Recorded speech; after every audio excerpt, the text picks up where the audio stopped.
friends. That is your line. Hi, friends. That's my friend. I mean, that's my...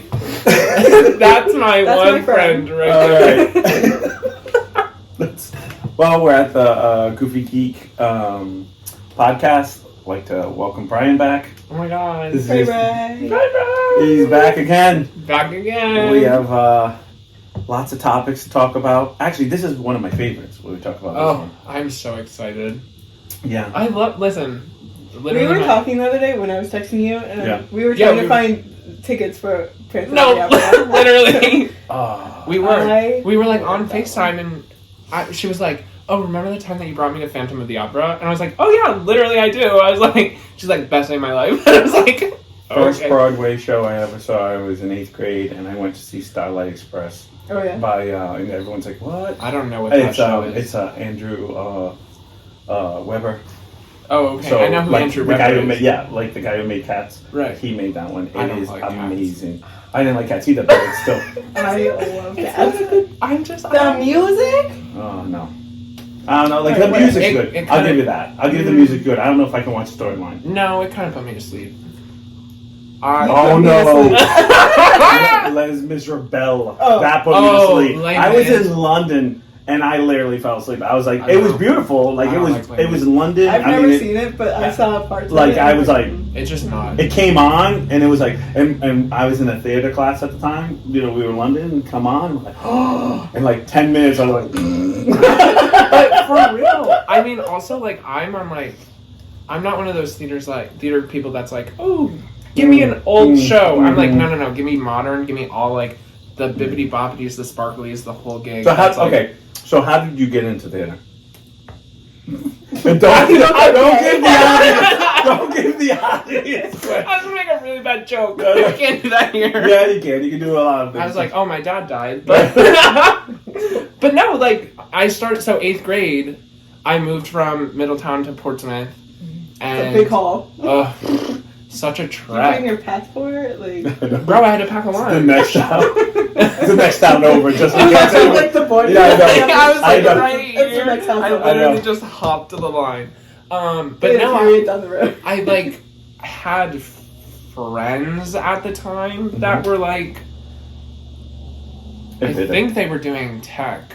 They were like lighting, and they were like, "Oh, you should just come and like hang out." And I was like, just wear black.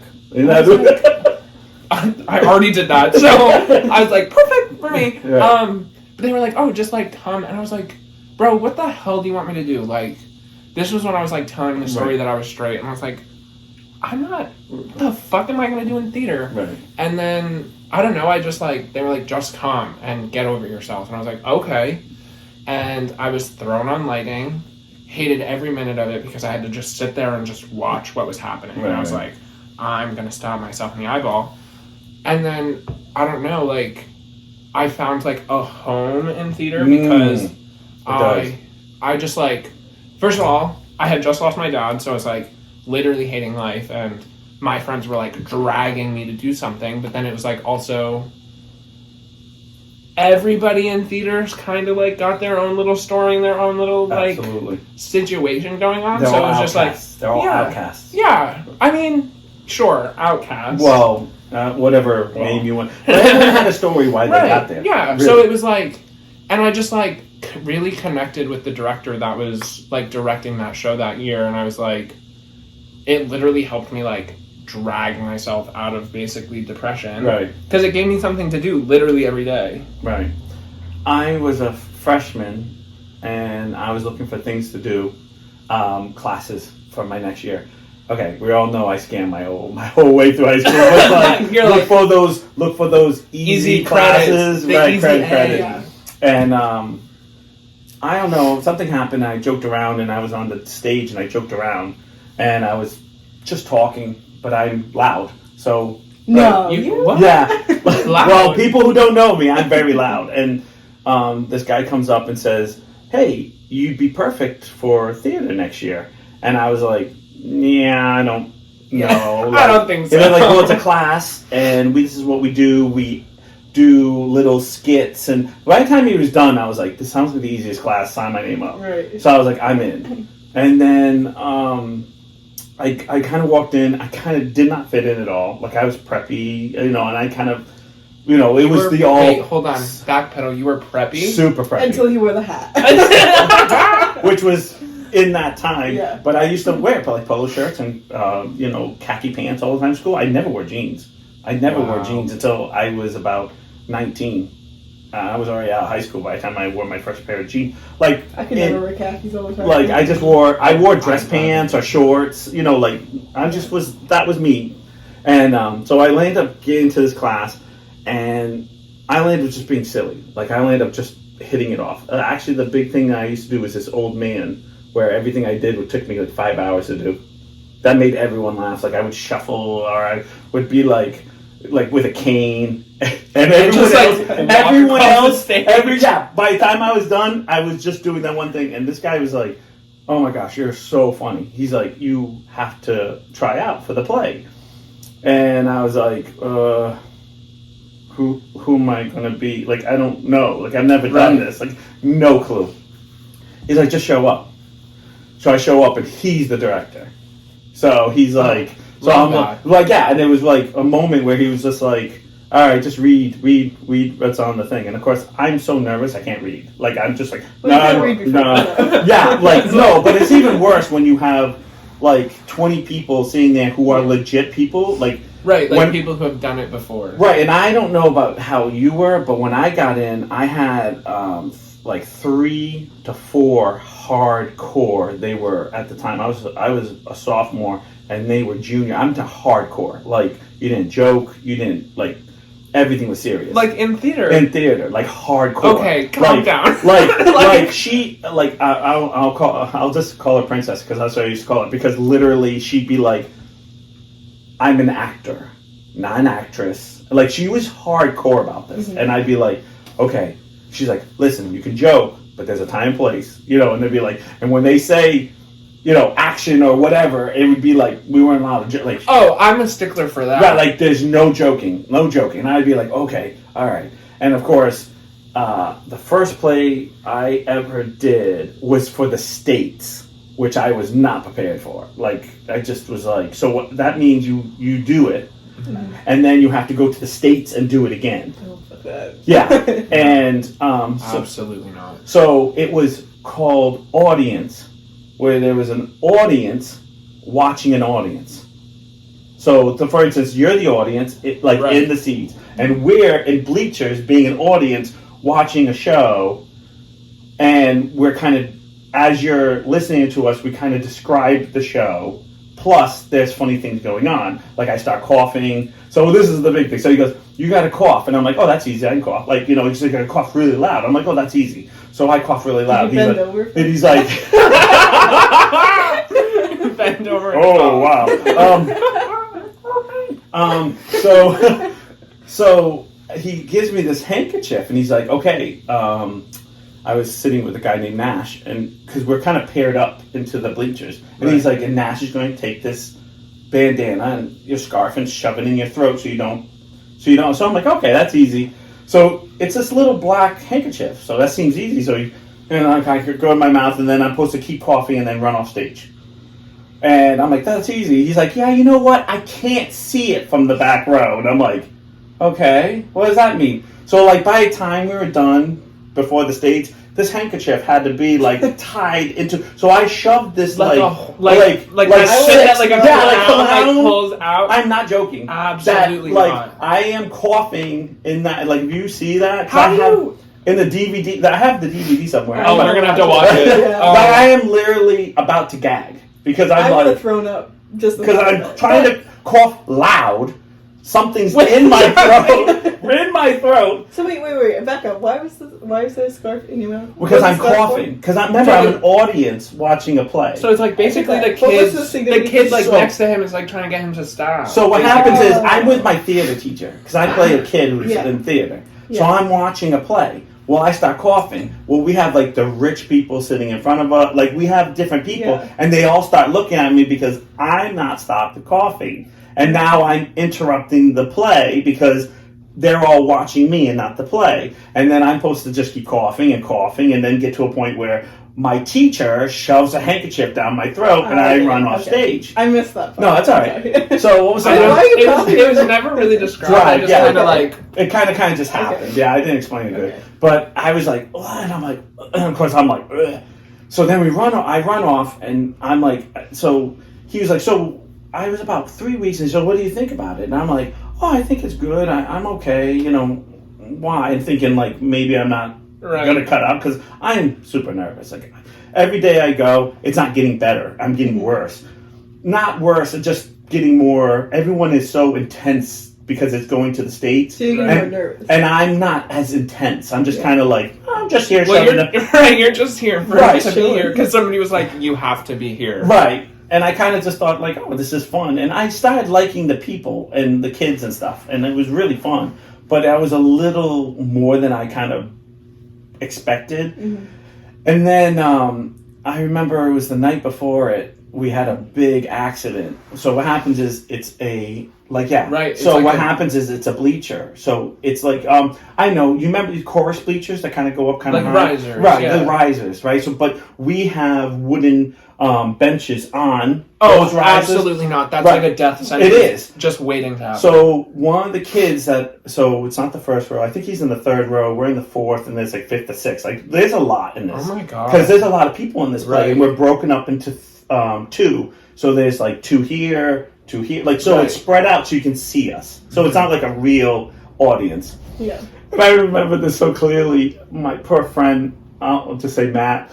And he was one of the serious ones, went to go walk, and he went to go sit down in the chair, and it moved, and he fell down all the bleachers. So we all start kind of laughing and start joking. And at this time, our director loses it. like laughing? Like, no, it's like, don't laugh, it's not a joke. He was like, he came on stage, he was like, and I love this man. I love this teacher. His name was Tom. I love him. But he came in, and he was like, I want you people, if this happens tomorrow, you act like it was meant to happen. Yeah. I want everyone to come up with lines in case of emergencies. And, like, I was not prepared, but I was just like, dude, the guy just fell down. I'm supposed to, like... No, it was like, I want improvs. And then for the next week, we did, like, improvs on our characters. What were some of the improvs? Like, we did stuff like, someone having a heart attack, someone falling, someone getting sick, what happened if I fell... And then he would throw out a topic. Like, he would just be like, he would read out, and you say, you know, there was a girl named Marcy. Marcy trips and falls and lands in your lap. What do you say? You know, what do you say? You know, and I was like, no. Yeah, Mama, what's good? No, and as a kid, I remember in the script, I was a kid. So a lot of times I was, excuse me, madam, sorry, my fault. Like, I put the blame on me because that's what usually kids do. And he would be like, okay. So, I mean, it was really more intense than I expected. Right. And we went, and they basically said we were amazing, but they weren't looking for comedies. They were looking for, like, something with a message in it. So, like, you know... This like message is to have fun. Well, yeah. And I remember they were like, this is brilliant. Everyone loved it. We had a standing ovation. It was the best thing I ever was part of until I had to be part of the next one. Well, actually, I didn't care for the second one. I did it because I had to, not because I wanted to. But it was one of those things I was not prepared for any of it. And the worst thing was when I got close to everybody, it was hard for me to say no to the next states. And I was like, no, I'm not doing this one. Because it was about drinking and driving. It was about, like, there was nothing funny in it. Right. And I'm like, I'm a funny guy. I just don't see myself into this. And they're like, okay, I understand. And then we had a new director. Her name was Linda. I didn't really know her very well. So I was just like, she's short little blonde with a fedora hat on. And I was just like, yeah, I don't know. She did the children's... She had the children's theater for like... Oh, Linda! Bars, right? Yeah, I know Linda. I know Linda very well. I know Linda. Yeah. I know Linda very well. And this is way back in the day. She's still directing. Is she? Yeah, she's like... I think she's the director for Newport Children's Theater. Yeah, well, she used to be. Like, I think she still is. Yeah. Well, she said she was going to step down a few times. You know how she always... Every director ever has been like, this is my last show. And then, like, takes a year off and is back. And of course, I feel so bad to tell this story, but this is the God honest truth. So this is the truth. So you can judge me for being a bad person or what. Yeah, you're not a bad person. But the next one, we'll still judge you. The next one was called the next one was called Crossing the Line. And Crossing the Line was about something you know very well. But yes, I crossed the line many times. But it was about drinking and driving and prom and stuff like that, and about how lawyers. This is a classic. Everybody has their, and everyone had their moment of really shining because it was such a, like, my princess basically was the lawyer, so she has a point when she comes out, and I'm saying no. I don't even know this, but I'm just like, what is this? Is serious? This is we're going to win the states by doing this. I said, no, I don't want to do this. No, thank you. So I get a guy named Matt, which I probably still works there. Works with Linda, Matt Barabee. I don't know if you know him. He used to do lots of good stuff. He might be, or he might have moved on to a different thing. I know, because everybody seems to move on, but he was just hardcore actor. Like, he just really loved that stuff, and I tried to be as loving as him was, but I would read things and I'd just be like, I just don't see anything funny or a character I want to be in that. And so he calls me up and says, please, I need you to do me a favor. You need to be in this next one. I'm like, dude, I'm not doing it. I don't know what you have or what you think. I can't do this. Like, I just, not me.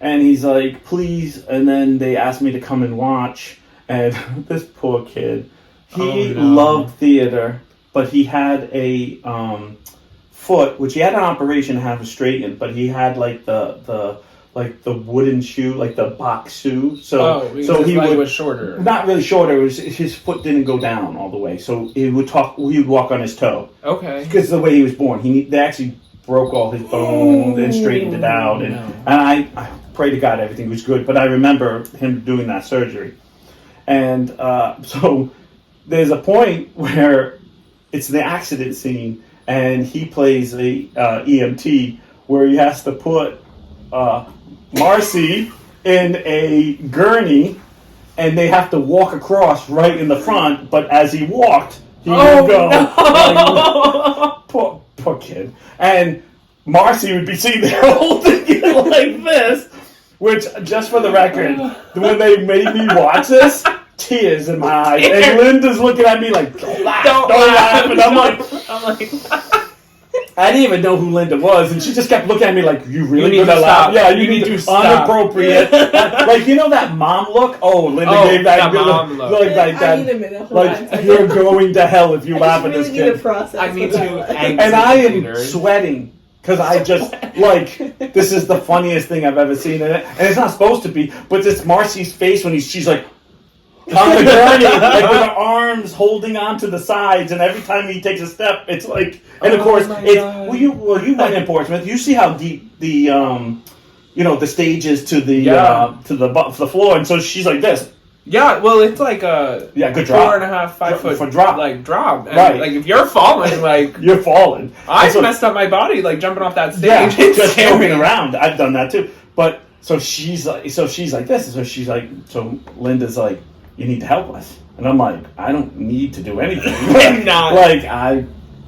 And I go, what part? Like, can I be Marcy? So of course, I'm being a wise guy. I'm like, what part do you want me for? Like, because I know what it is, right? And she goes, the EMT. And I was like, this guy just said 2 pages worth of, like, he's all by himself for 2 pages, because you're talking to the jury and you're describing the scene that's happening behind you / you're in the scene.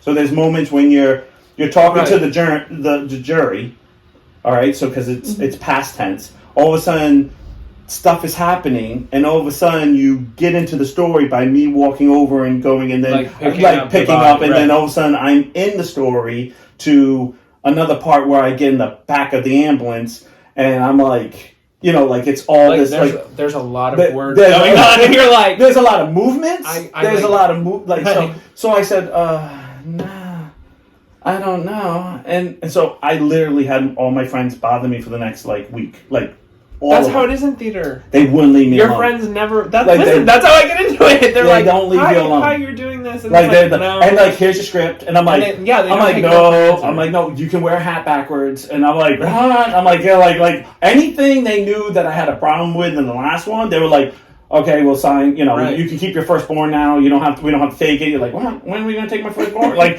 you know, like they would have him anyway. Anything they could think of, they were like, dude, I will take you out to dinner afterwards. You're like, what? Because I understand. What do you mean? That's a custom. Yeah, I know, but you have to go out to dinner after the show. If you're not going out, you're doing it wrong. No, usually we had a big party. Big party, but there was no food. I don't know where you were. I hung out with a different crew in high school. What do you mean? In high school, all the kids in theater were like straight edge, goody two shoes. Didn't even like not mine. think about or know what alcohol was. Alcohol? That was at least my problem back then. But so I do this part. So they finally talk to me, and so I'm up there and I'm telling Linda like, and I'm having Tom talk to her like, you know, I'm nervous. I'm gonna be because like I'm sitting there reading these pages like. I don't know what that word is. Like, I'm sitting there going, these are all medical, because I'm supposed to be an EMT, and I'm just like, something trauma, something, like, I'm like, da-da-da-da-da, and I'm like, so is there any way to shorten this? Like, can we knock this down to, like, 3 sentences? You know? Right. Because it's, like, literally, when I say 2 pages, somebody else say the there's, like, a page, like, literally, there's a page, narration, another page, and, like, half of a page. Yeah. So, like, I'm seeing that I was the kid in school that, like, when you go around reading the room, I would read my part because I don't read out loud very well. Like, did you read like 6 times? You're like, sit there, not listen to the class. I hate it like when they like pick somebody else so you miscount or whatever. Yeah. Fuck! I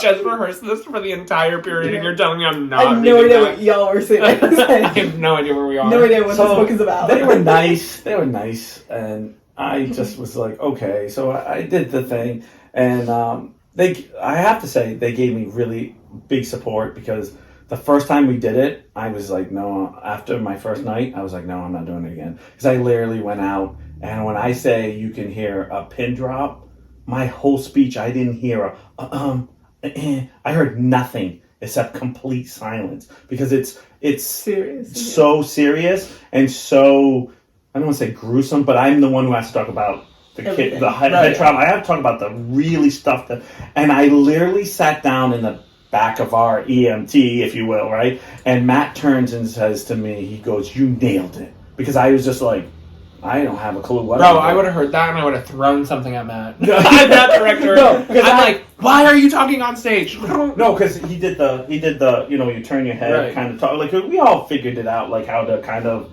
have our moments where, you know, your hand is there. And I remember just looking at him going, that was, like, horrible. Like, because, see, I'm used to doing something. Right. And then getting a reaction. Yeah. And I just wasn't ready for the... silence. Yeah, it was complete... Huh? Do you have this one on tape too? I do. I have. I actually know where that one is because my daughter got mad at me. Now we're going to because we were going to talk about this because you were the director of my daughter, which is twice. Twice, yes, I directed her twice. Right. And she found that one which crossed the line. And my mom was like, "Oh, this is your dad doing theater." And she sat there and watched the whole play and was like, "When does Dad sing?" She's like, same thing, and it's a musical. Right. And you did a play. I did a real play. You did a play. And she does musicals because of, like, that's what you guys offered in middle school. Or her middle school. Middle school kids, like... You need that attention span. They literally cannot focus on just words. Oh, I know. It's also also at like the middle school level, it's a lot easier to get like 80 kids involved. Oh, in a musical where it's like a play is like at max you have like 15 kids, and then I know I already had a hard enough time freaking cutting kids to like. They didn't cut kids when I did one play, and instead of cutting them, we were the chorus. No, see, so I'd much rather have been cut than in that chorus, but for Frozen, when I went back and directed the second show, I think we had 80 kids audition, and we only had like 50 some odd scripts. And also, you can only fit so many people on a stage. There's two things I want to say. We were in the audience. Two things. The chorus is in the audience. What show? It was A Christmas Carol. So anyway, At the middle school? Yeah. I don't know. I wasn't there okay. for So that. wait, Had to be I want to right. say two things, right? Two things. It was important. We won that year at the States. Probably, because that's like a because like it was deep a ass thing. deep, That's what it they're was looking super for. deep. That's what they always And look for. Matt and the three, actually I call them the big three, actually came to me like as soon as it was over and literally hugged me and said that that it was like the best performance I ever had. Can't tell you, to me it was crap, because I'll watch it and be like, this is crap. Yeah. But Well, you're always like the most critical of yourself. I am. Number two is, let me just tell you with the Frozen, how on edge we were at my house, because you called her back. Yeah. And she was like for Elsa, and she was no, don't get that way. No, it wasn't like that. Literally stresses me out so much. Because to think about like it. I kept sitting with her, and I'm like, okay, sing it again, say it again, do it again, do it again. And I'm not trying to say, well, I did it. I'm not trying to say that I was the best, but I was like, this is what they're going to look for. You need to be loud and proud. You need to say words that they can hear you in the back. If you're soft, they're not going to listen to you. You have to be proud of what you're saying out of your mouth, because if you're not proud or comfortable, they're not going to select you. And so I tricked all the tricks that I was taught in my high school. I totally was giving it to her. And I said to her, we got closer. She got another call back, and I said, okay now. She goes, what? She goes, what do I need to practice? I said, nothing. This is the moment where you're proud of yourself. And she said, why? I said, you got called back twice. Yeah. And no, she really did. And I said, it doesn't matter if you win it or lose it now, because you got their attention. Mm-hmm. Mm-hmm. And she's like, well, maybe I'll get, and I was like, no, that's not the way to think now. The think is, you put it on the line, you put it all out there, and whatever you get, now you got to show them why they shouldn't have picked this person, not why they didn't pick you. You want them to say, that's fine, I'm going to be the best, which she ended up being the troll king. Yeah. And I was like, she said, well, my microphone? I said, I don't want to hear that. I don't want to hear about the microphone. I don't want to hear that the best go to whatever. I want to hear you. Mm-hmm. I want to hear you while I sit there. Because I went to every performance. I don't know. Well, you know. I was there. I saw you at all of them. And I was like, I need to hear you. And then right. I'm like, at wherever I sit, because I never sat in the same place. And she would know. There was times I sat in the back. And I would sit there, and sometimes I would wonder if she could hear me, because I would lift my hand up like this, like I can't hear you. And then I could hear her now go from here to here, like louder. And I would sit in the front row one time, and I was just like, now I should be blown away by your voice. Right. Listen, picking Elsa for that show was like the so literally, how it was for you? Oh my god. Okay, wait a minute. Let's go back. It was literally the hardest decision we had ever made. We had the whole cast. Like literally cut and dry, and it was down to like 3-4 girls or something. I don't even remember. Maybe it was even 5. Right. And we literally, me and the team, argued about who was getting it. So I was under the impression, because I'm not there, because it's my daughter coming back, that she got down to the last 2. I don't know if that was true. Yes, I think so. Because it was down to the last 2. It was between and I told her her, and the girl that got it. And she said... I still don't think we made the right decision. She says to me, I know why they're picking this girl. And I said, oh, don't do this. I said, this is the wrong way to be. She goes, they're picking the girl because she's blonde. And she really does look like Elsa. And she is in 8th grade. And this is our last year. And I said, okay, that's the right way to be. Definitely the 8th grade part played a small role. Right. And that's the way it is. And I told her, that's how I was. Mm-hmm. Like, I didn't get all the big parts until I was a senior and junior. Yeah. Like, when I didn't do my freshman year, but my sophomore year, it was like, this is the part you're getting. Yeah. And it was like, I didn't have a choice. It was like, this is the part you're getting. I was the kid with Nash. And Nash was a senior who we both had the most lines.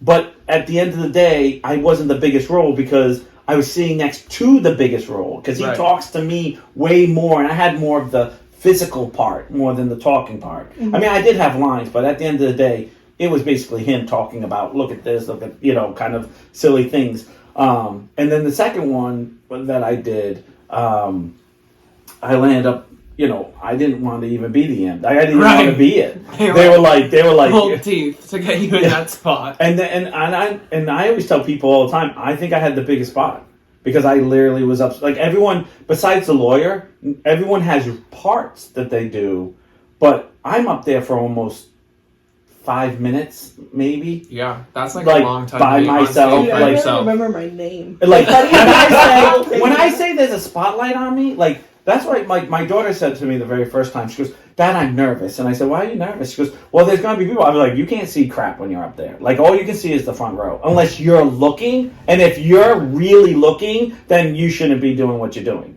because in the moment." Because that's what I did. When I did that 5-minute monologue, I literally just stared at the back of the room. Oh, that's what I tell kids all the time. Then I got to a word where I knew I had to walk, and then I was watching where I was going because I'm at the end of the stage. Remember, I'm with the gurney at the end of the stage, and my ass don't want to fall off of that stage again. Even Marcy. Marcy does not want to fall either. So here I am, watch the graph. Whoops. Because at one point, then she's really on. Well, to be honest with you, you want to hear something funny?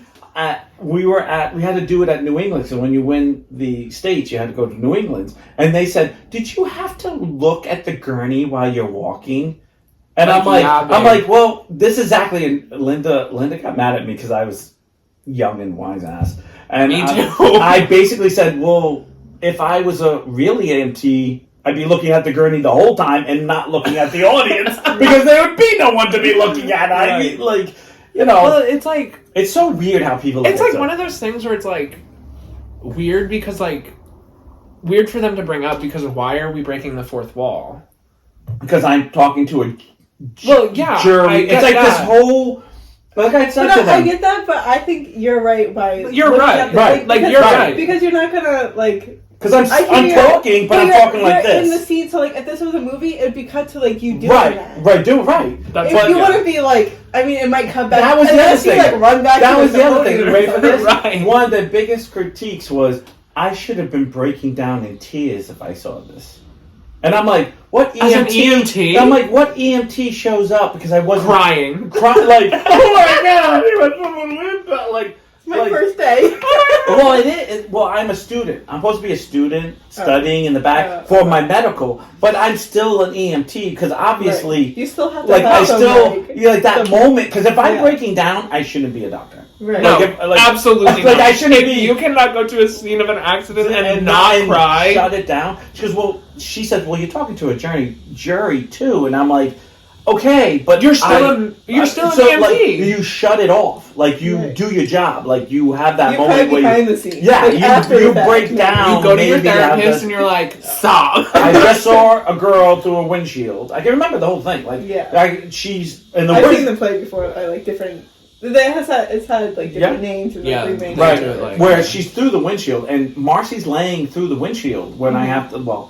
When I say windshield, like the fake car, and then you're trying to take her out, and Princess is doing a actual like slideshow where we actually got a car that we smashed the windshield and put paint on it to look like blood. Like we did hardcore for this. Yeah, at our school, like we had the seat, like they did it outside, like made everyone go outside. Oh, did they? When? You were? I missed that. Oh, well, I remember. They did it, like, a couple times. I was never invited. Never got they, invited. They, like, had, like, real, officers. No, I mean, they usually, there's, like, a lot of, like, there's a lot of schools that do that. Well, what problem was we went to the States and stuff, and there's no way Yeah. So, but they did it to, like, schools, teach like, do reenactments of drunk driving accidents on campus. Right. Like, I've seen this is why you shouldn't drink they bring the car around and you're like, and it's like a square, and they're like, this happened because someone had 3 drinks at the prom, and you're like, I think that's more than 3. I think that's right. And if that's only 3, then also, he's a lightweight. Bro, I wish the hell. I got a full pat down. I got a full pat down. He's like, oh, drink them. Depends. If I'm making them, you get 1. And you're like, She sees colors after the drinks you make. She's like, yeah, but so I was like, basically, you're out there. She's like, oh, well, you should have been more emotional. And I'm just like, we're sitting there and I'm looking at myself. And as an adult now, I'm now going to be 46 years old. And there's no way I think that's okay for an EMT to cry. No. If I saw if I got into a car accident, or like the car accident that I had gotten into, if the freaking firefighter came up to me sobbing, I'd be like, I'm not even crying. I'm not crying. I'll pull my car out of the ditch. But see, here's the trick. I can understand afterwards you crying. Yeah.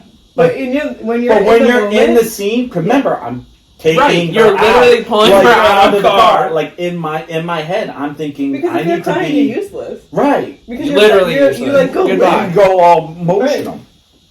But you know what it is? It's like I was telling this to Linda at the time. I just feel like they were complaining to complain. Yeah, they need to have something. They have nothing. They're like, you. well, I want to say something good and I want to say something bad. And I believe this now. This is 93, 92 at the time. So we're going back where, trust me, they have no problem telling you off back then. No. But I feel like they wanted to say, you suck as an actor, but I can't say that because I don't want to bring you down. So I'm going to say you didn't cry when they came up with something else. Yeah. And I wanted to be like, as they were attacking me, and I really did feel like I was getting attacked. Yeah. Because it was like, oh, we didn't like this. We didn't like that. We didn't like this. And I was kind of like, okay. Then what did you like? Okay. No, I didn't want to fucking be here. So. It's like, that's what was in the back of my brain. Actually, in my head, that was the funniest thing because Linda looked at me and I was sitting right next to her, and she looked at me and I said, if this was Princess or the other big three, they'd be devastated, and I could care less what they're saying because I already thought I was trash. I already thought I was trash. I already knew I was trash. Thanks for wasting my time. Okay, just back me up. And thanks for giving me a 5-minute monologue on my own crap because and it was just like. And I don't know, it was not the New England's for me ended up not being as glorious as I thought it was. Not because it was just a lot of workshops, a lot of, it just wasn't what I thought it was. I expected us to kind of come together. And you know what they did to come together? You had to watch everybody's show. Literally. Oh my God. And then by the time we got to, you're hours in. Yeah, and there was one that did, and there's one. Let's give credit for, and I think it's St. Charles. I think it is. They did a musical. It was Hello Dolly, and they had 150 people in this. I'm like, we don't even have this many kids in our school. Forget even. And they're all singing, and I'm like, and I looked at Linda and I said, I am never that cheery, because they just were all smiles, and I was like, you can't pay me enough for that one. I don't mind being funny, but that's they were oozing it.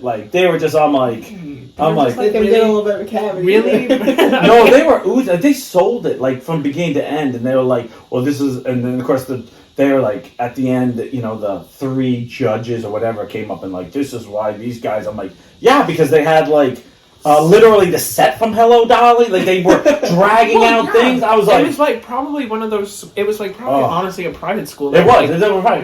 They recruit people because they obviously have a good theater program, and they're like, we're going to recruit and we're going to put all of our money that you pay tuition for into the show. We had a fight with Portsmouth to get us a bus, and we got a private, but one of those. Portsmouth freaking hates the arts. I know. Well, don't even get me started. We got a banner, and I don't even know. It's not even hung into.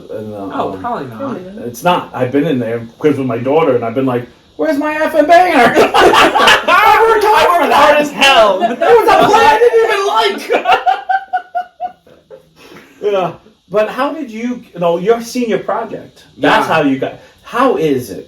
Directing? Yeah, because I didn't direct. My senior project. Senior project sucked.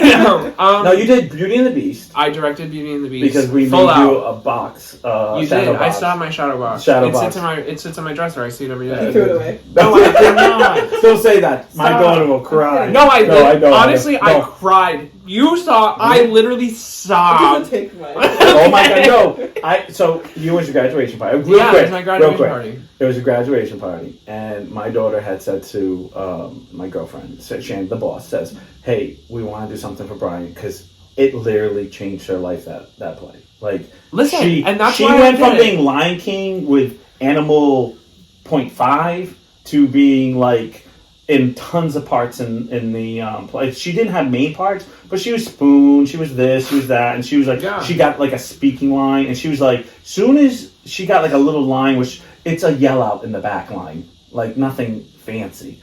And she just got like... I don't remember. Yeah, I was like trying to like, no, it wasn't even like, you don't even know it's her. Like, you don't even know it's her. Because it's like one of those moments where they just say, you know, green, blue. Like, you just like, who said that? And she was like, this is what I want to do. Like, I want this.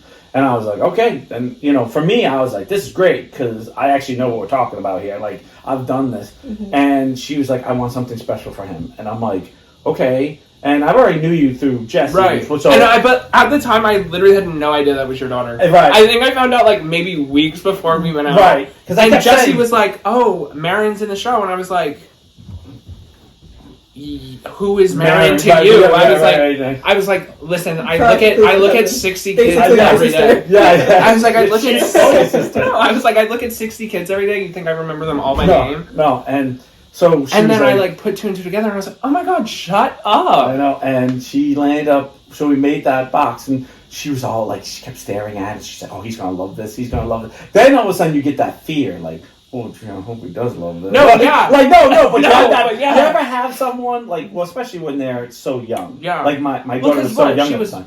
She was in fifth grade. Yeah, fifth grade. Yeah, fifth grade. Yes, fifth grade. That was her fifth grade. That was her fifth grade because fourth grade was Lion King. Yeah, and she was like, so like, this is it.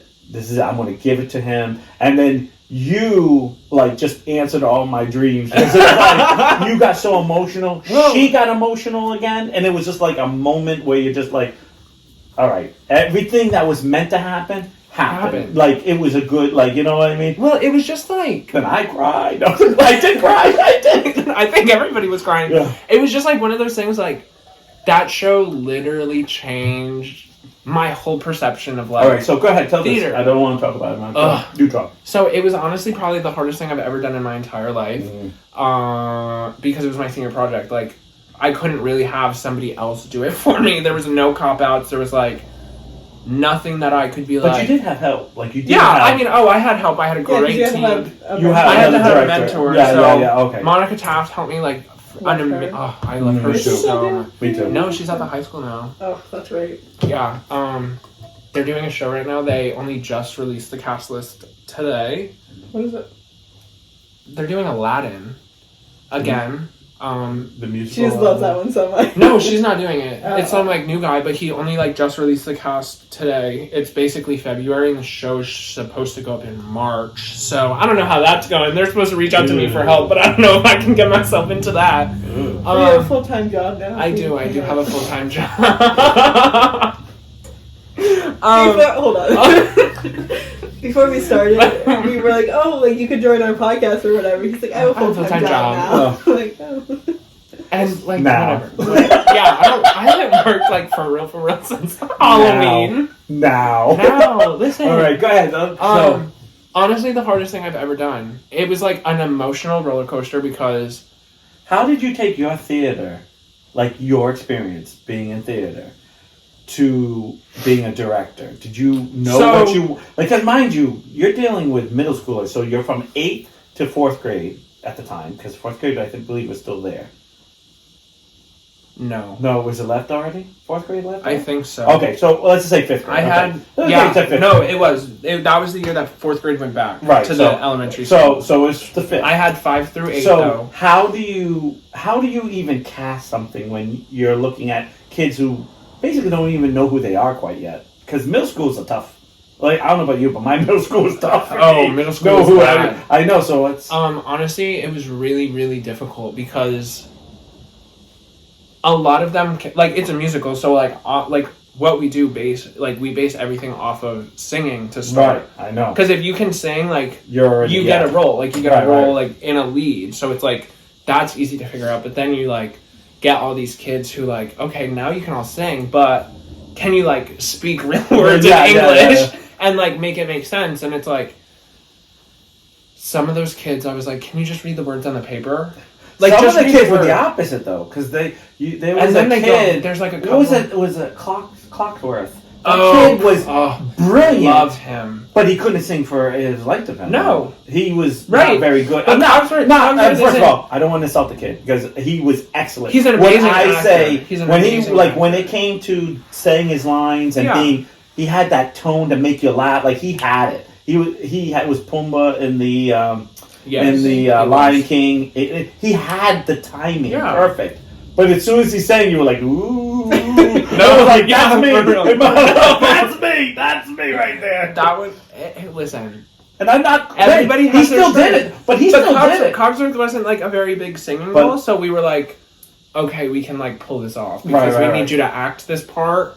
But he sang in every single musical. That kid sang it. Yeah, Like he sucked. Like he wore a big boy. He's like, I'm not good, but I'm doing it. I'm doing it. So and he did it 110%, and that's why he's like at the levels that he's at. More than 100%. And he like is Newport Children's Theaters now, and he like does great things with them. Yeah, he's so good. He's so good. Yeah. It reminds me of my Matt, like in my day, because he had the same. That's Hubble. No, that's not Matt. That's not Matt. I won't say that kind of thing. I won't say because I don't want to throw him under the bus. He was a really nice. I actually felt bad for him at the end because he really wanted the part, and it broke his heart that. I mean, that's he kind of had to messed be- up that Linda did that, but. No, you would too if you were the kid. You were the girl. No, I would never. Oh yeah, you would do it. No, I would not. You would be in the gurney, all like okay. Yeah, I would. You'd be like, oh my god, this is theater. Make it work. No. I want a dead before I now. He gets out of the windshield and you can see him. Just like, please don't kill me. Please don't kill me. Please don't kill me. She's like, God, I'll go straight. Please, just give me. I like women now. Oh, Let's get me through this. Oh no, that's so funny. But no, so like you get through. So like the start for auditions is like, oh, can you sing? Right. And you have to prep a song that's from the show, and then some of these kids are like, I'm just gonna sing whatever. I think I had one kid try to sing some pop song, and I was like, what are you doing? This is a musical. Right. I don't want to listen to Beyonce because I can't. So the way Beyonce sings and the way her I told music you I is didn't need written. to wear the leotards and the heels. I was like, guys, I was like, can you like? I'm like, you know at least one song from Beauty and the Beast. Sing it. You laugh. Now every single one my daughter did. I only know this because my daughter went to school literally for a whole summer because you guys would give her a heads up. Like you give all your kids a heads up. Like we're thinking of doing this next year. Yeah. All summer I could hear whatever's being said. Oh, like, always. She was singing like every effing song, and I'm like, just pick one. Right. Because you would hear the whole soundtrack. Yeah. And she'd be singing, I'm like, you're not singing the Beast part, sing another part. You know. Hey, listen, my mom would get annoyed as hell with me because I'd like, I had the playlist on literally all day because she'd be like, are you done? She's like, are you done? She's like, can we be done with the show? And I'm like, I wish. Yeah. I literally wish. Like, I don't even want to be part of it anymore. I was like, I don't even want to do this. You know what the weirdest thing is? And I'm going to talk about that because that's like literally what I feel like is that do you ever have that moment, because I had this a lot, where I literally hated the play. Like I had done it so much that I was almost hating the play. I think that's why I hate Christmas music. Because I had the same by the time I was done with, even when I was done with audience, I was so like, it was like, oh, thank God it's done. Like I'm tired of saying these lines. I'm tired of choking. I'm like, you get to it now, like you never, like that's okay. Literally no, because I sob at the end of every show that I do. Yeah, well, we know that. I know that. Because I'm like, I just like put so much into it. I put my 110% into it. And then, especially when I was working with like the middle school kids, I was like... Well, I can tell you one thing. Put my feelings aside, like... I can tell you one thing. As soon as I was done with any play, I felt the void. Oh, like you're just like real depression. It's like it kicks in because you're like, oh, what am I doing today? Right. Not what I was doing the last 6 months. Like, no, listen. I used to go and just hang out at the middle school for weeks after shows were done. You're just like, I'd be like, I'm just striking set and take 3 weeks to do it. Right. When originally, like, it would take me 2 days. Yeah. Less. Because that happened to me a lot. Because at the end, I had Oh, not the end. I'm just talking about like every time I was done because that I can literally remember. Those were the two biggest. I might did other plays, but those were like the two biggest ones where I felt like, because I think it was because the States, if you will, it was so like I would never do intense. that to a child. It was so intense, and then you know what? It wasn't the adults. It was the big three that always had the fire of like this. And you know, you're young and you believe this is going to make you like, you know, someone's going to see us now. Someone's going to like you. Please don't be a fool. Like keep Fun this fact: literally does not happen. It does not happen. It doesn't. But it doesn't. But when you're young, you don't think right, that way. You don't like think that way, you hear all these stories, so you're like, "Yep, this is me. We're gonna go. We're gonna go to the New Englands, and there's gonna be this big giant producer going. Oh, I can't wait till this kid comes to my show. Like I did get offered a job though. Was it Crossing the Line? Yeah, because in Crossing the Line we used to do that circle where you shake yourself out. Yeah. You know, like all the like 10, you know, 10, 9, 8, yeah. And you do all the exercise. And a guy came over with a card for they wanted me to do some modern dance thing. And right away, someone said, "Well, someone liked your butt." That was exactly what was. Well, the guy next to me, I forgot who it was. And they were like, "Someone liked your butt." I was like, "Yeah, well, I'm only 125. I rode horses. I was skinny. I was a skinny kid at the time." And it was just like a moment of like. And I remember getting the card and like, if you're ever looking for a job, you can go. And I was just like, yeah, no thanks. Modern dance. It was like just modern something dance. You're like, here you go, big three. Yeah, I know. Big three. One of you guys. And let me just tell you. I was going to tell you. I'll raffle it off. Big three, maybe one. And I don't even think one because one was. Oh my god. Well, it's just like theater. You could be the best person in the whole world. There's no theater scouts. Like they're not scouting for theater kids. Well, no. You have to know something. You have to be on Broadway so you get a scout to look at you. Right. You have to be on something. Well, because you have to be on Broadway, and then scouts are going to Broadway to be like, "Oh, I want you for my tour. I want you for my tour." And then vice versa. I like you, and I might want you on my movie. Right, and then vice versa. It's like they go to tours, like tour of Phantom of the Opera, and they're like, "Oh, you did great on the off-Broadway tour. Right. You are now coming to Broadway." It is that way. It's so. But to get into places like that, you could have a degree. You could have gone to 4 years of school at the Hart School, at Juilliard, at Pace University in New York City, like top of your graduating class for theater, and you're absolutely not promised a job. I knew a guy who had a theater thing, and I said, "How do you pick your guys?" And he goes, "I go into the improv stuff.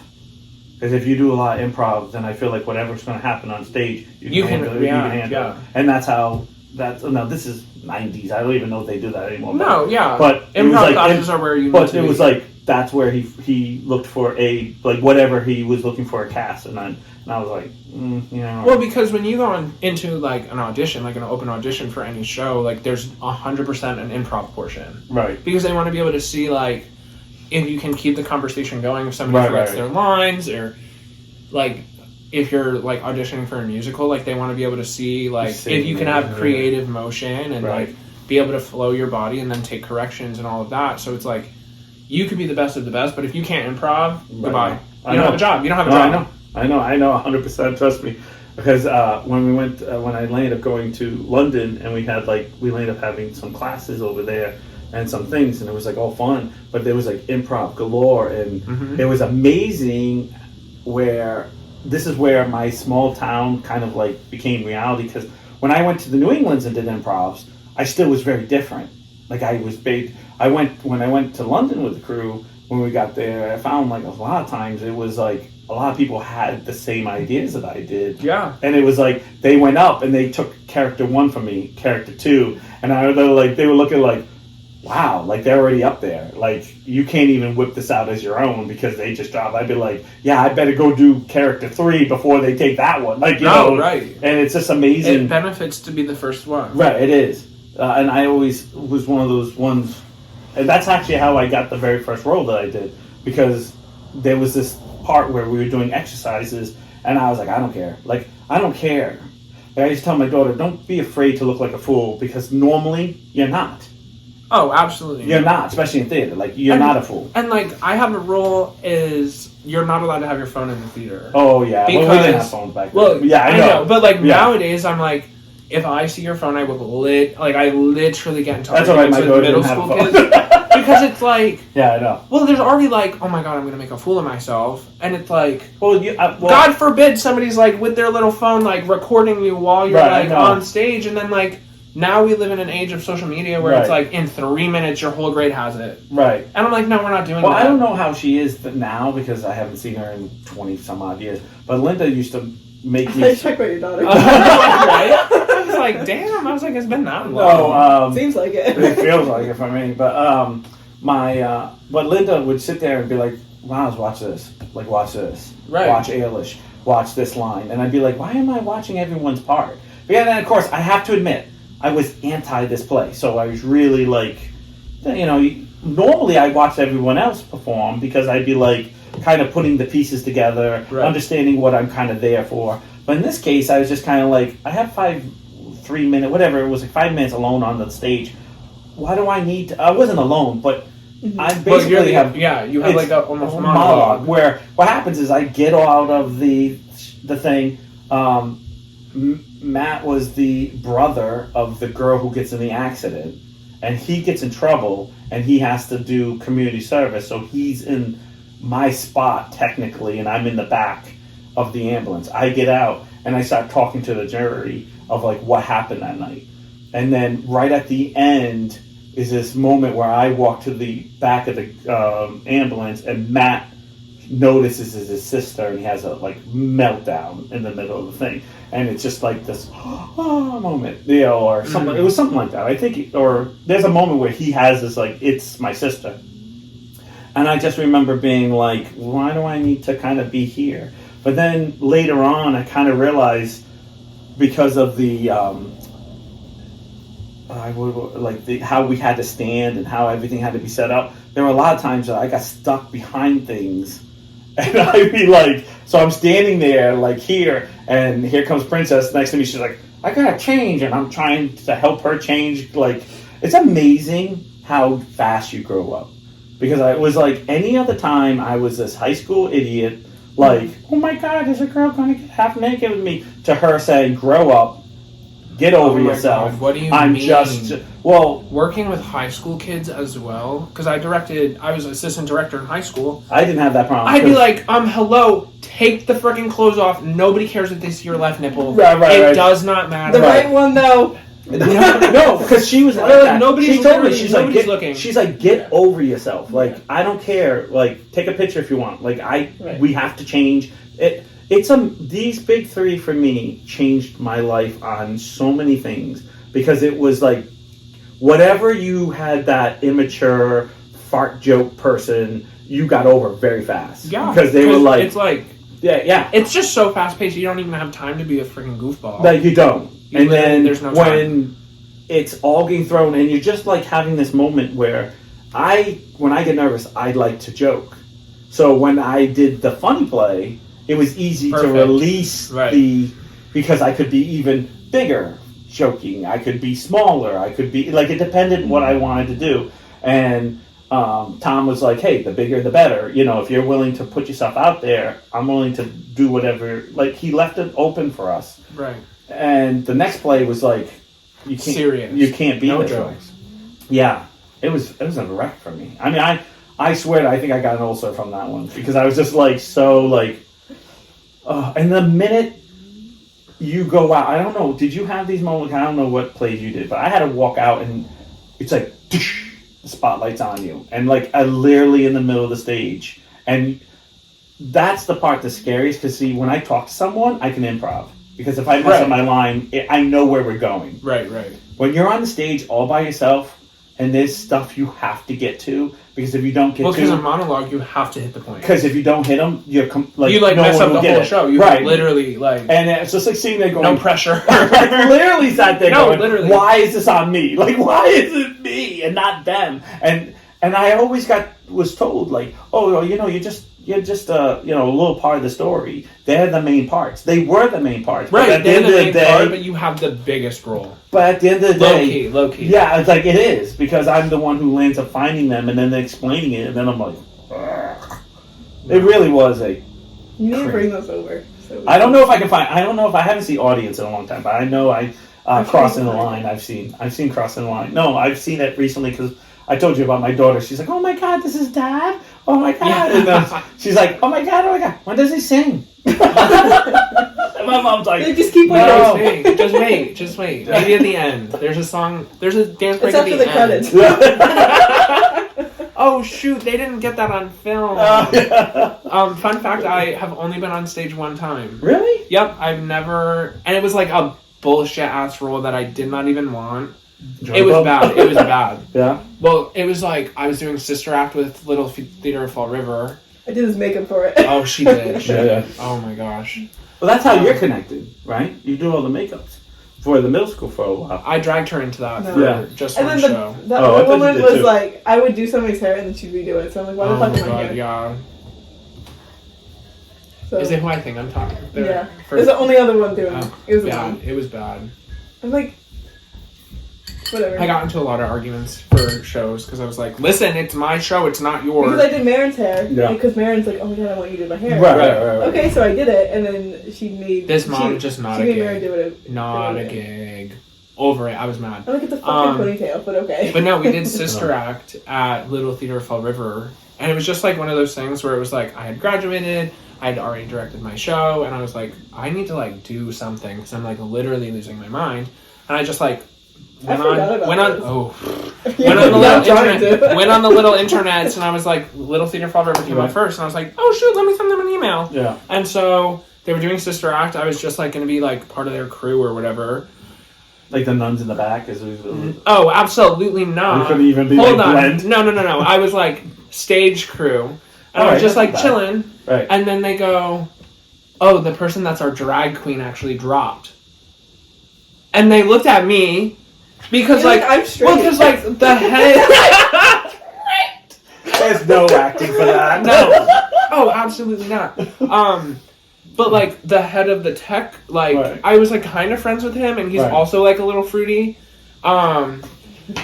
There's a little more. Are you allowed to even say that? Fruity? Yeah, I can. It's my life. All right, I know. Like, I Just remember what you can say, I can say. Yeah, perfect. Go ahead. So they looked at me Right. because I had like joked about how I like walk my ass around in stilettos, and Which you did, I saw. more than once. I know. He literally like we're sitting at rehearsal one day and we're just like running through things, and they like the director goes, oh, so and so dropped out, and tech director just goes, and I was like, sir, no, and he's like, Sir! come No. on, he's like, come on, and I was like, He's like, you got this. I was like, bro, like, you got I've this. literally never been on stage before. I've directed 100 shows, but I literally cannot act. And he's like, just do it. Okay. And I was like, fine. You're really good at it. Oh, I honestly thought I did such a terrible job, No, but I I guess it was liked pretty good.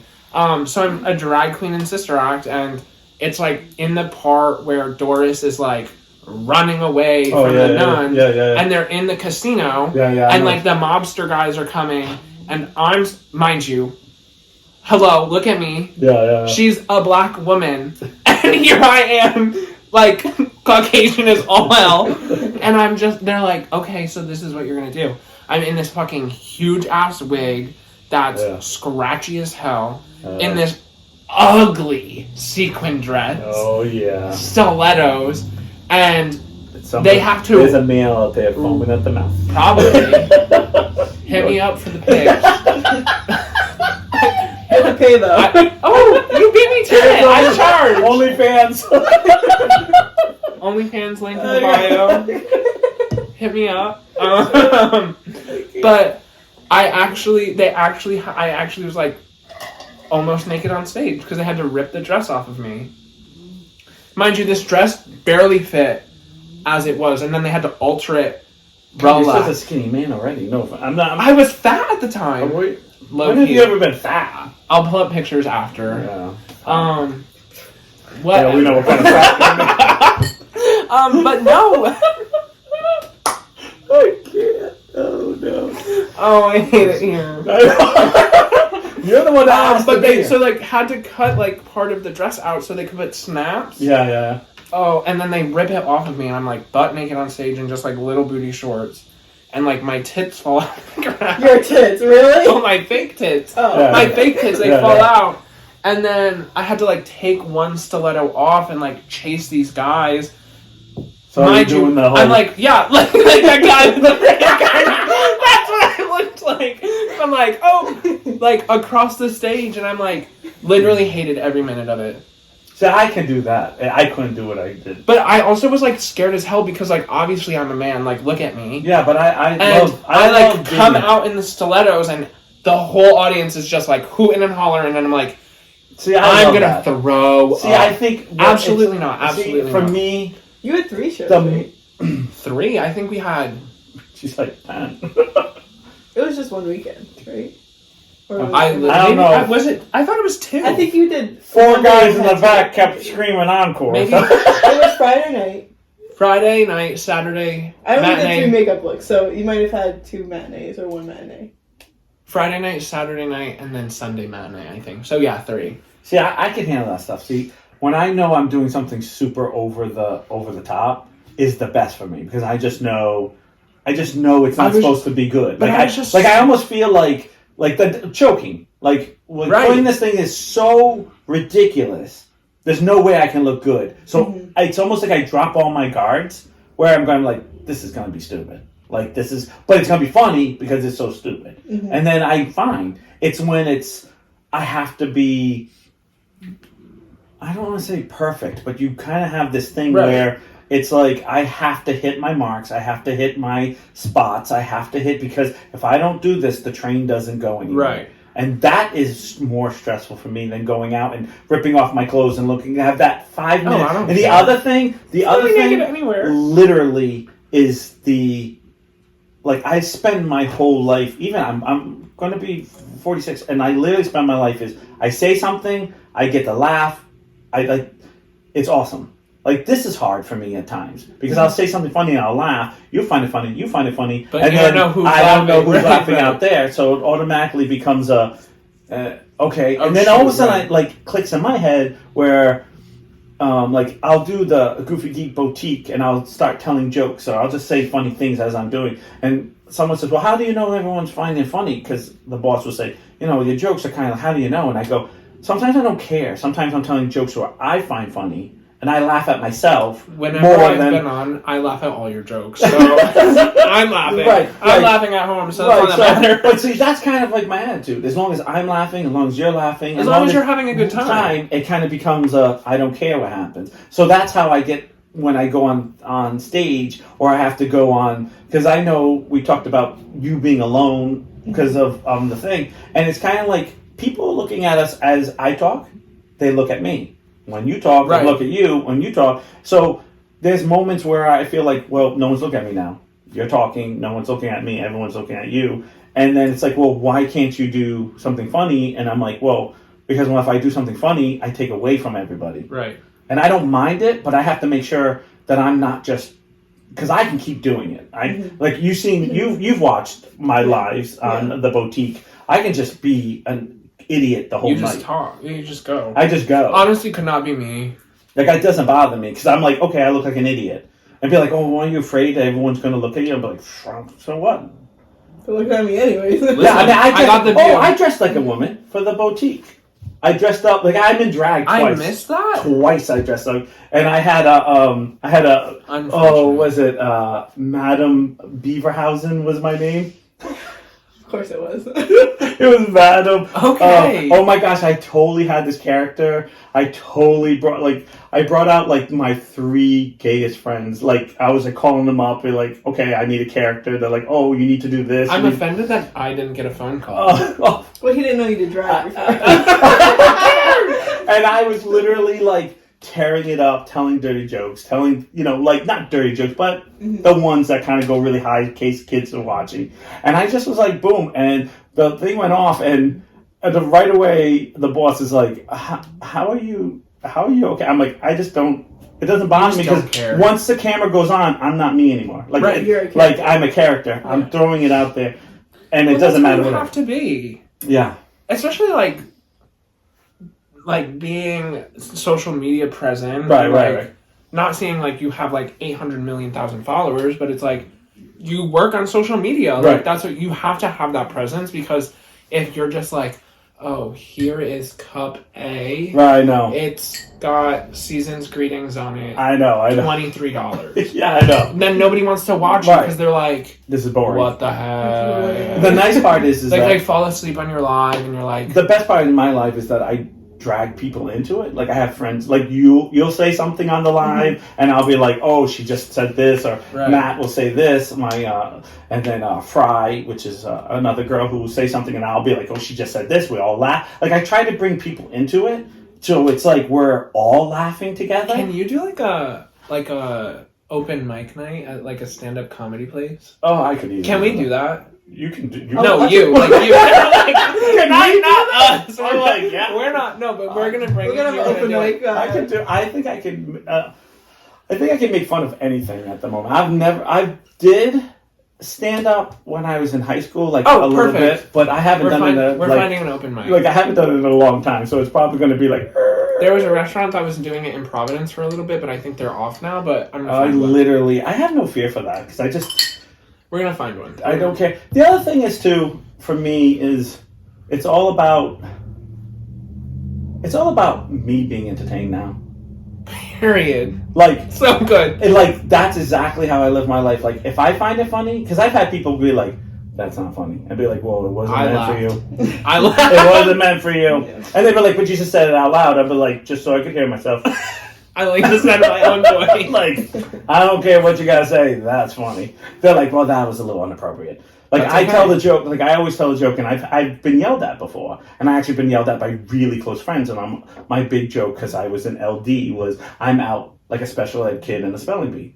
Now, right away, everyone says, "Oh, that's not funny." And I said, "Well, it is funny because when I was in LD in my day, you had to go into the theater." And everyone had to do the spelling bee. Like, you didn't get a choice. And I always thought, whose genius kid adult said, "Hey, let's bring the LD kids in. They'll do good in the spelling bee." And put them on stage, and they'd be like, "Cat." I'm like, yeah, that's a K. I don't know.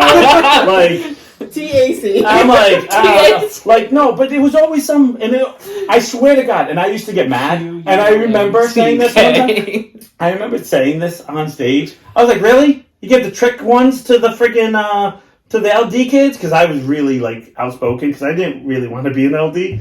They gave me machine, and it was like, right away, I don't think I could spell that out. Machine, and I'm just sitting there going, machine, you can't even sound that out. You gotta know that. You gotta know that because of the, CH in the middle. Yeah, like, and I'm like, and you give it to the LD kid. You couldn't throw, that kid just in front of me just got cat. I got machine, right? Like, that's fair. And I remember arguing that, like, and they were so serious. Can you spell it or not? I'm like, I'm out. I did. I said, I was like, I'm not spelling it. But I had to be on stage while everybody in your class sat in the audience. Well, when we were in 8th grade, I don't know if y'all did this, but when we did like a spelling bee like in our learning centers or whatever. But beforehand, you had to like, it was like a written one. Right. I did this in 8th grade. I remember in like 6th grade, and I remember it like all through. No, we did it. We definitely. Elementary school. I know we did it. I got out I was the first one out. So here's the gig: is that because there were so many kids, we did it on paper first. We did it on paper first. You weren't on fucking stage. Let me just tell you. Wait, stop. No, but I don't know. He's going to sit there and says he's going to whip out the whole learning center. I had the whole situation. That means both learning centers all watching you, and you're like, T-A-T.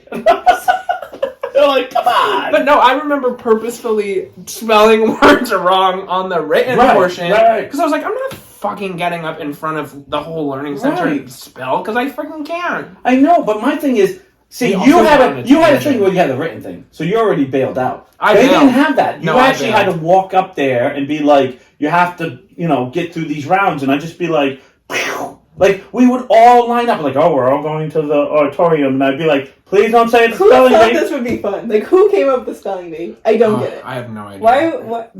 I was just like, listen, if you can do a spelling bee, you're amazing. Like, those little, like, 5-year-olds that can, like, and I'm not making fun, but they're, like, the geniuses of the world, and they're like, what's the nationality of it? How do you put in a sentence? Like, what's the origin? Like, what's the origin? How many times did it orgasm? Like, I don't know. Like, they ask the stupidest questions, and all of a sudden they're like,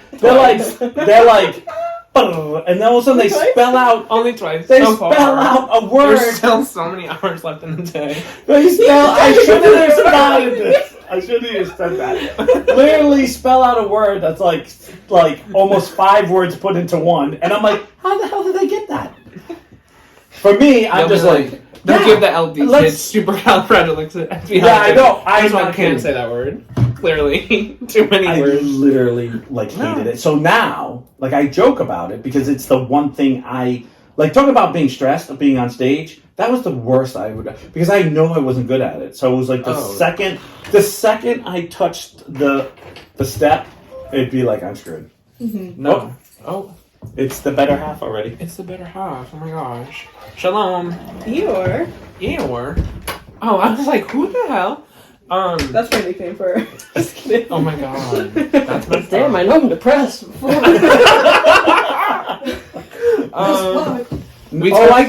thought it was about the tail. Sorry. We're only on a tangent right now. I know. But it's still about. It's still on stage. Fright. It's still stage stuff. Have you ever had stage fright? Oh yeah, literally all the time. Really? Listen. But stage fright that you can't get over. That's what I'm talking about. Oh, absolutely not. Because I just you suck it up. Because I'm listen, I'm on stage for 6 seconds to be like, hi, this is a show you're watching. My name is this. Enjoy your kids. Yeah, I know. Yeah. And then I don't care. But then by the end, my adrenaline is just so flowing through my body. It's just when I'm doing my thank yous, I ramble. So I need to know who remembers. Wait a minute. Hours. They were like, Brian, you need to get off stage. So I don't want to drag something into another topic, but I do need to ask: how nervous were you to wear those heels? Absolutely in not. Front of all those Absolutely fans? not. You were no. saying about it, right? I wouldn't either. But you are in a conservative, more of a town than a liberal town. So when obviously yes, I was I felt it, but I was like, it was more of a. I think theater's the place to do it. Yeah, right. Well, it was one of those things where it was I wasn't doing it for me. It's it was bigger than me. Okay. Because my whole mentality was I have this weird mentality of I'm going to be the person that I needed growing up. Right. If I had seen a boy wearing heels at 5th grade, 6th grade, 7th grade, 8th grade, my life would have been completely different. Mm-hmm. First of all, and then also it's just I was I'm going to wear heels, and that's my hurdle. Mm-hmm. I'm people are not going to give a hoot and a holler if you mess up because they're going to be talking shit about me. Right. I know for me, my craziness that I've done with hats or whatever, I always took it as an empowerment. Yeah, I was because the minute you can go up there and break down whatever you're breaking down, whatever. It Listen, there were comments too. Were they? Oh, the principal of the school. Really? He has no shit to say. Really, I love that man. I would never. Me and him have gotten into it. He is the Really? least accepting person on planet Earth. He's old Portuguito. Old Portuguese needs to pull his head out of his ass. No, I agree. I'm not saying. I'm not defending him. I'm just making the statement. I've known him for long. He looked at me dead in the eyeballs and was like, "The taxpayers in Portsmouth." Yeah. And I was like, "I don't give a rat's ass about the taxpayers in Portsmouth." Well, that's what I'm talking about. See, it's so. I was like, this is why we have the problems that we have. I'm not saying. Listen, I'm not saying you shouldn't have. Because I'm never saying that. But I do know what my mom used to tell me is if you're willing to take a chance, you got to take all the whole chance. You got to take all of it. So there's moments that I've done stuff that I've been judged negatively, I've been told. Oh, I've had this is bad.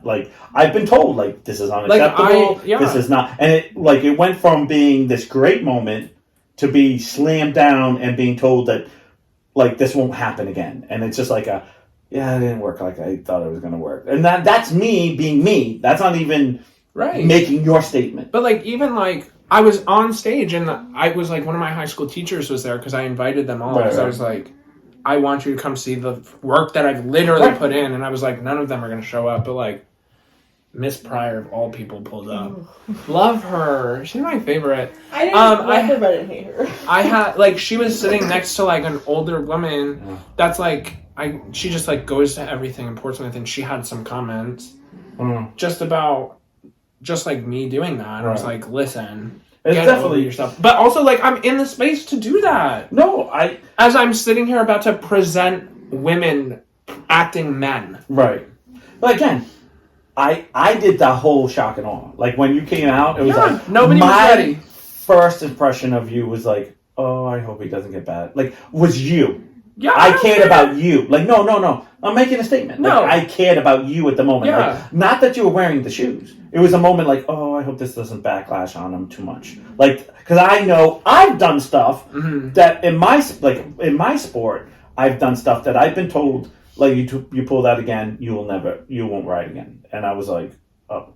And it's like, well, you won't do that again. Right. Like when you get really told, like, you won't, you have a moment of like, do you keep the cause going or do you? Yeah, kept it going. No, for me, it was like, well, to keep my cause going means I will never get looked at again, and then I won't have a stage to kind of stand on. Maybe if eventually I get to a point where I'm at the top, then I can do something. But then sometimes you have to put that in your pocket to get there. So when I saw you, it was like one of those moments I was like, oh, I hope he doesn't. And then you started talking, and then I lose focus because... Well, it also took me 5 minutes to start talking because everybody was hooting. Right, and as soon as you start talking, my brain goes to your mouth, your body, right, like I'm not looking at your feet. Like, that's the last thing I'm looking at. Like, I'm looking at you and your eyes and, you know, and then it's just one of those moments where I was kind of like, okay. And I gotta say, I'm sure there was a lot of under people's breaths, but I didn't hear anything next to me, and I definitely didn't hear, because I think I would have told someone to go pound sand. I know I would have been hey, where's your canales to go up there dressed like you don't want, like, you know, something that you believed in. I mean, I'm very grateful that I had. The only thing I will say, they were a little bit much tall. They were.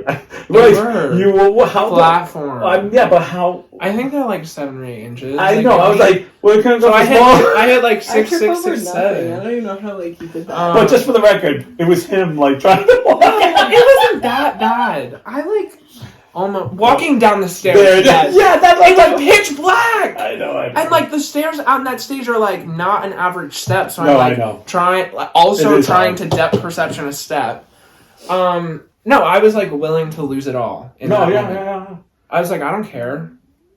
And you did come at me. And then you know what the best thing was? You came back the next later. day. Yeah. Oh, hold on, the next day in the same heels. But but I'm talking about like. later. But I'm saying is, you came back years later. It's not like this was a one-time thing and they locked you out. I was told that I wasn't allowed to wear the heels. Oh, you were? I was. By the principal or by the people in general. People in general. Yep, I was not allowed to wear the heels for that show. Yep. Period. All right, this is definitely for another podcast. Yeah, that's definitely for another podcast. Yeah. But I think, for me, I think theater changed my life. And I'm pretty sure theater changed my daughter's life. And it sounds like theater changed your life to some degree. Yeah. And that's why I work with the kids. Because if I can give that little bit back and like give them this like little bit of joy. I also think theater gives you that confidence that you don't know you have. Because it takes something special to stand there. And I've definitely gotten into like in psychology class. I got into an argument with like my teacher because he's like, introverts can't be extroverts, and I was like, I work with introverted kids. You can all day. So I find people who like land up hate people are who end up being the ones the best actors. Yeah, because they kind of keep their life they already act every day. Right, they put on an act every day. Absolutely. And so they just are better. Like because they always say to me like, "Are you nervous?" And I say, "I'm the opposite. I'm so nervous that I never stop. Like I keep throwing a next wood on the fire and like your dad, there's been times it's like, okay, let's bring it down. Let's like you're getting too, because it's like just keep feeding you. Just keep giving it. Just keep going. Just keep going. And it's just like I'll keep going until I burn down the whole forest because it makes me feel good that I'm laughing and joking and making everyone else laugh or being outrageous. Yeah. Well, I think it's about that time. I think so. Alrighty. And Brian, I really appreciate you coming and talking about this. I literally love it. We had jumped around and so much about it, but so this will be our theater topic. Anything anybody wants to say right before we go? No? Well, I don't think so. I could tell stories for like 6 hours. I know, me too. I'd like to thank the Goofy Geek Boutique for sponsoring us. And we'll catch you guys next time. Don't forget, our lives are on Thursday at 7 o'clock and on YouTube on Tuesdays. Make sure you like, comment, subscribe, hit that bell. Don't dislike. We don't like that. You can dislike whatever you It's want. We because don't I'm care. here. I get it. We don't care. We don't care because we're going to do it if you dislike it or like it. So go pound sand. But thank you for listening, and thank you, and hopefully give us a good comment or give us any comment, even if it's negative. I'll take it. Right. Something to talk about. All press is good press. That's right. All right. All right. Bye. Bye.